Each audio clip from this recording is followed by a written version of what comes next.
on a le bœuf, le bulgogi dont je vous parlais.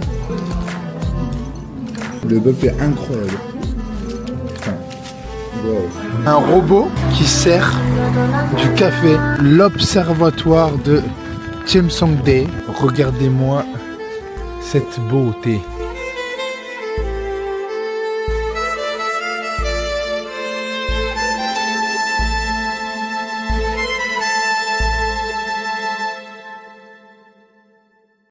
Salut à toutes et à tous les gars, j'espère que vous allez bien. Moi ça va super, sauf la voix. J'ai plus trop de voix, je vous avoue, vu qu'hier c'était un peu la fiesta et en Corée du Sud là toujours. Et donc ma voix elle a pris cher. Mais sinon ça va nickel, toujours en Corée du Sud. Et là je viens d'arriver dans la ville de Gyeongju, pardonnez-moi pour la prononciation, c'est au sud de la Corée du Sud. Et le but de cette vidéo ça va être de visiter ce qu'on peut appeler la petite Kyoto de la Corée du Sud, le Kyoto de la Corée du Sud. Donc pour ceux qui ne connaissent pas, c'est l'ancienne capitale du Japon, hein, Kyoto. Et je dis ça parce que c'est une ville très traditionnelle de Corée du Sud, assez connue, mais pas autant que Séoul ou Busan. Et donc on va voir ce soir ce que cette ville nous réserve. Pendant la nuit, apparemment, il y a de belles surprises. Donc, je vous en dis pas plus. Là, je me dirige actuellement vers un restaurant de bulgogi, donc le bœuf en Corée du Sud, vu que c'est assez réputé dans cette ville.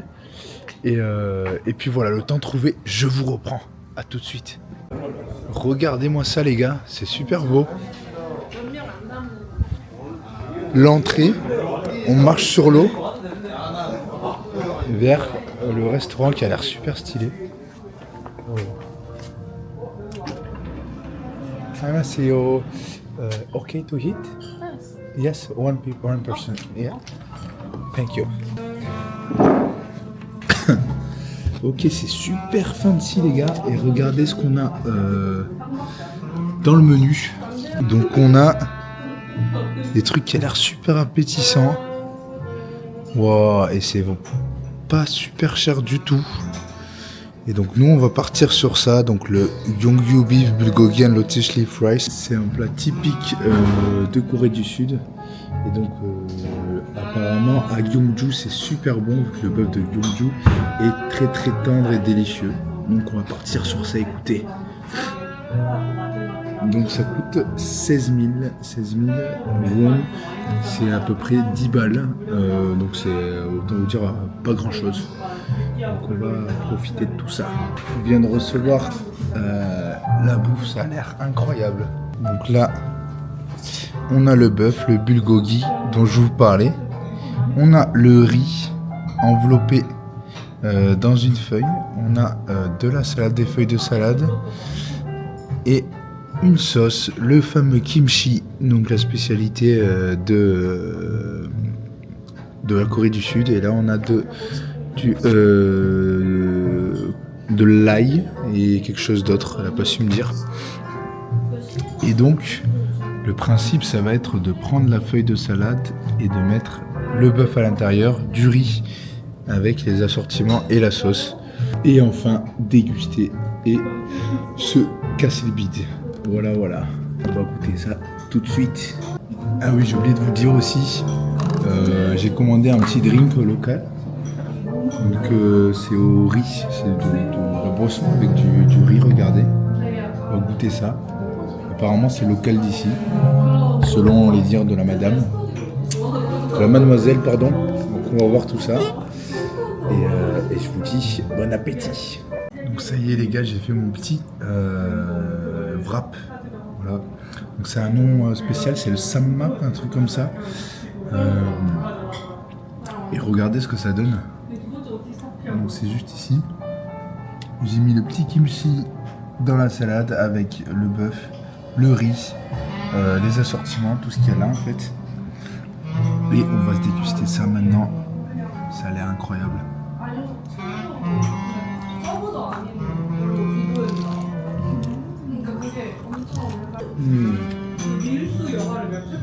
C'est très très bon. Le bœuf est incroyable. Putain. Wow. Je m'attendais pas à ça du tout. On a le petit côté spicy du kimchi qui revient. La petite sauce qui va bien. Le riz incroyable aussi. Donc cuit dans une feuille de... Dans une feuille de je sais pas quoi. Regardez, il est juste ici. Donc le riz cuit dans la feuille. Et vraiment, le combo de tout, ça donne quelque chose de vraiment incroyable. Je viens de terminer tout ça. Et c'était incroyablement bon. Regardez. Il n'y a vraiment plus rien. C'était vraiment excellent. Et donc je répète, pour 10 balles le plat. Et j'ai pris une petite boisson aussi. Sweet Rice. Une boisson à base de riz. Donc ça s'appelle Sweet Rice Drink en anglais. Le nom coréen je ne l'ai pas. J'essaierai de le mettre si je le trouve ici. Et ça aussi c'est super bon. Du coup ça 2 €. C'est incroyable. Donc c'est parce qu'en fait la ville de Gyeongju c'est pas une très grande ville. C'est pas comme Séoul où c'est un peu cher. C'est assez grand quand même, c'est pas une très petite ville, mais c'est pas du tout Séoul quoi. C'est pour ça que les prix sont moins chers. Du coup au niveau de la note, je vais mettre un 9 ou 9,5 sur 10 vu que c'était vraiment très très bon. J'ai rien à redire, quantité incroyable, enfin parfaite. Je pensais qu'il allait pas avoir beaucoup, mais en fait ça va, ça m'a bien rempli. Le goût excellent, la présentation super belle aussi, et le prix ça vaut rien du tout, donc vraiment 9,5 sur 10 quoi. Donc regardez, je vous montre un petit peu le resto où j'ai mangé, donc qui est de base un temple. On peut voir l'eau autour, c'est super stylé. Voilà, donc c'est ça. Et c'était excellent. Voilà, sur ce, road to le centre-ville pour voir un peu ce qu'il nous réserve. Et je vous dis, je suis pas encore allé voir, mais j'ai regardé vite fait sur internet et ça va être une dinguerie je pense. Là je suis actuellement dans le centre-ville de Gyeongju et regardez ce que j'ai en face de moi les gars. On a un robot automatique qui sert du café. C'est le futur les gars. C'est le futur la Corée. Regardez-moi ça, il suffit de demander et après il vous fait le café. Vive le chômage hein. Vive le et vive l'emploi surtout. C'est le futur les gars. Les robots vont nous remplacer. Vous avez aussi en Corée du Sud, à Gyeongju aussi, ce magasin-là, regardez, juste derrière. En fait, ce magasin-là, ils vous font en caricature. Donc ça donne ça, vous avez des exemples juste ici. Donc c'est des caricatures assez rapides et faciles à faire. Et c'est assez stylé, en fait, c'est une chaîne. C'est une chaîne qui est en Corée du Sud. Ça coûte pas très cher, donc si on regarde le prix, c'est... Donc là, c'est 5 € la caricature. C'est sur format A4. Donc c'est pas très cher, 4,50 €, 5 €. C'est assez stylé, je trouve. Donc en vrai, Gyeongju, c'est une ville assez animée. Enfin, dans le centre-ville, là, on est dans la rue principale. Il y a beaucoup de magasins, de boutiques ouvertes le mercredi soir. Il est 20h30 actuellement. Il y a pas mal de jeunes qui se promènent. Donc il y a une belle vie étudiante active dans cette ville de Gyeongju. On n'aurait pas dit, mais voilà. Après là, on est dans le cœur névralgique, j'ai envie de dire, de la ville. C'est sûrement pour ça que c'est assez animé, même le mercredi soir. Il y a des magasins de part et d'autre de la rue, comme vous pouvez voir. Donc là, il y en a un. C'est avec des boutiques à droite à gauche. Hein. Ici aussi, en face. Donc ouais, moi j'adore cette ambiance là. Ça fait pas grosse ville, ça fait assez chaleureux. Il n'y a pas trop de touristes. Il n'y en a que quelques-uns, voilà. J'en ai rencontré que quelques-uns. Enfin, j'en ai vu que quelques-uns. La majorité, on va dire 99% des personnes 99,5% des personnes, c'est des Coréens. Donc vraiment, on se sent bien en Corée du Sud, dans cette ville bien charmante et sympathique. Et encore, on n'a pas vu le plus beau. Ça va arriver, désolé pour le suspense. C'est le temps de marcher, je voulais vous montrer un peu l'ambiance de la ville, du centre-ville. Avant de vous montrer les merveilles de cette ville, si je peux appeler ça les merveilles. Vous allez me dire vous ce que vous en pensez. Regardez les gars, ça commence ici. Donc on a un genre de temple ici. Super beau. C'est... Waouh. Je sais pas pourquoi, c'est quoi ce temple, mais c'est très très beau. C'est bien illuminé et en fait c'est un petit peu la particularité de cette ville. C'est pour ça que je l'ai appelé un peu la Kyoto, le Kyoto de Corée du Sud. Parce qu'on a des splendides temples, pagodes traditionnelles comme vous pouvez voir ici, regardez. Super belle. Et donc ça c'est la première qu'on voit. Et vraiment, ça en jette. Il a commencé à pleuvoir, du coup j'ai sorti le parapluie. Bon malheureusement il pleut. On peut pas tout prévoir, on peut pas avoir le temps parfait, c'est pas grave. Mais en attendant, regardez ce que j'ai en face de moi. Regardez-moi ça.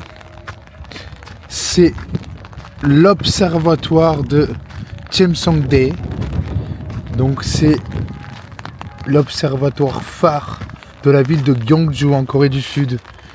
Et c'est en particulier un observatoire astronomique donc pour observer les étoiles, qui est tellement ancien qu'il est considéré comme l'observatoire astronomique le plus ancien d'Asie du Sud-Est, ou d'Asie de l'Est, pardon.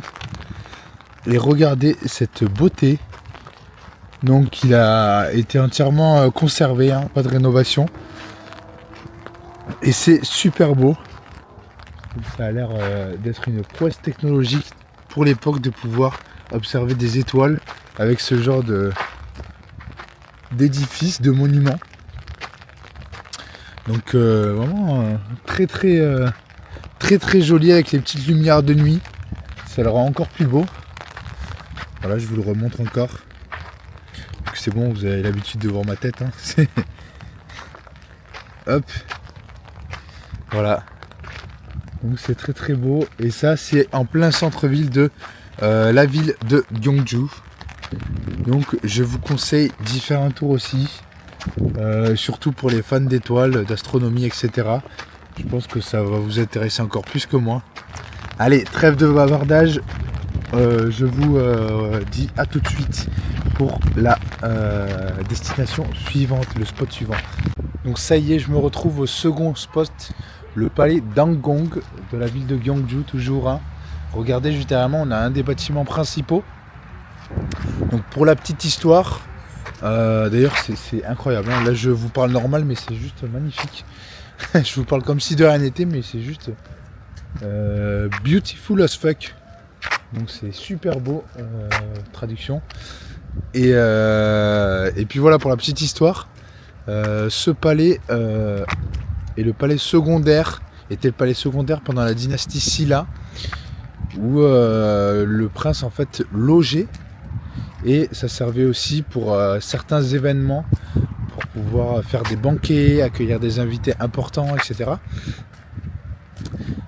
Autour on a un pound, donc on a un étang, je vais essayer de vous le montrer, attendez, qui a été fait artificiellement, hein, pour l'étang. De base il a été construit en 674 par la décision du roi, parce que c'était un obstacle en fait pour de futures invasions, donc pour se protéger de potentielles futures invasions. Il a préféré encercler le palais d'eau parce que c'est un gros c'est assez chiant d'envahir un palais avec de l'eau autour, voilà, surtout à l'époque. Et donc regardez l'étang dont je vous parlais, il est juste là. Ça c'est l'étang artificiel Wonging ou Wongding, j'ai plus la prononciation exacte. Et donc il fait à peu près 200 mètres sur 180 mètres. de superficie, si je me trompe pas. Et puis voilà, c'est vraiment super beau. De nuit, éclairé avec les lumières. Regardez-moi cette beauté.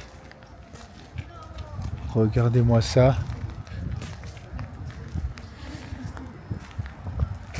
Regardez juste derrière, on a le second bâtiment, juste ici. Donc, tout aussi beau que le premier. Et j'avance tranquillement autour de l'étang.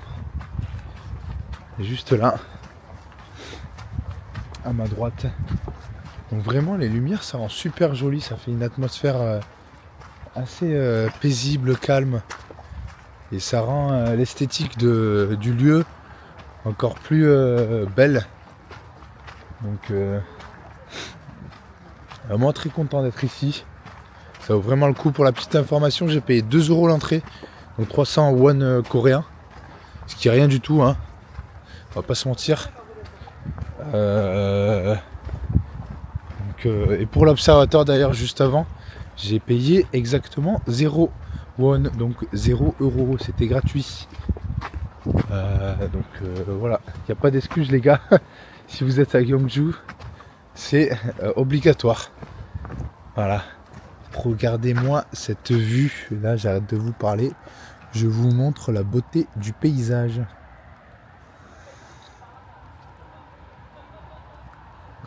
Bon, là, je pense que c'est le meilleur spot que j'ai pu trouver. C'est très très beau, vraiment. Le palace, donc le bâtiment là, juste ici, au bord de l'eau, avec le reflet. C'est juste incroyable, surtout en vrai les gars. Je sais pas si vous allez ressentir la même chose que moi, mais là c'est... Ça me rappelle un peu Kyoto, voilà, justement le Kinkakuji, donc le pavillon d'or, pour ceux qui connaissent.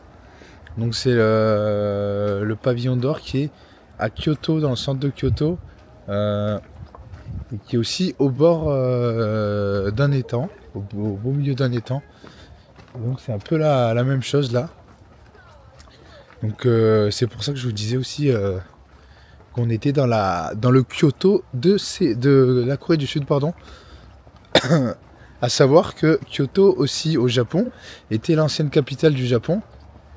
Et que Gyeongju, je ne vous ai pas mentionné, je ne vous l'ai pas dit, mais c'était aussi par le passé, pendant l'ère Silla, pardon, c'était la capitale de la Corée du Sud. Donc vous voyez toutes les similarités. Et donc c'est un peu ce qui explique le fait qu'il y ait tous ces bâtiments, tous ces lieux historiques, ces bâtiments traditionnels dans la ville de Gyeongju. C'est un peu parce que c'était la capitale pendant une certaine époque, voilà.